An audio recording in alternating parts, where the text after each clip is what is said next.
வணக்கம் திரு தாபாண்டியன்.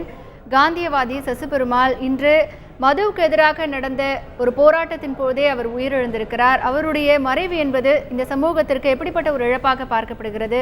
இது பற்றி உங்களுடைய கருத்து திரு தாபாண்டியன். இந்த துக்க செய்தியை நான் கேள்விப்பட்டேன், அதிர்ச்சி அடைந்தேன். இதற்கு முன்னர் அவர் சென்னையில் சாகும் வரை உண்ணாவிரதம் இருந்தார். அப்போது நான் அவரை சந்தித்து உண்ணாவிரதத்தை தயவுசெய்து முடிக்க வேண்டும், இதை மக்கள் இயக்கமாக மாற்ற வேண்டும் என்று வேண்டுகோள் விடுத்தோம். அதை ஏற்றுக்கொண்டு உண்ணாவிரத போராட்டத்தை நிறுத்தினார். இருப்பினும் வைத்த கோரிக்கை நிறைவேற்றப்படவில்லை என்பதால் அதை வேறு வழிகளில் போராட்ட முறைகளை கொஞ்சம் மாற்றி போராடினார்.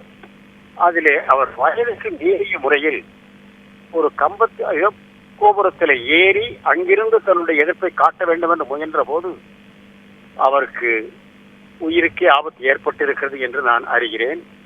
மிகுந்த வேதனை அடைகிறேன். போர்க்களத்தில் ஒரு போராட்ட வீரன் காலமானால் அன்று முதல் அவன் மரணத்தை வென்றவனாக வாழ்வான்.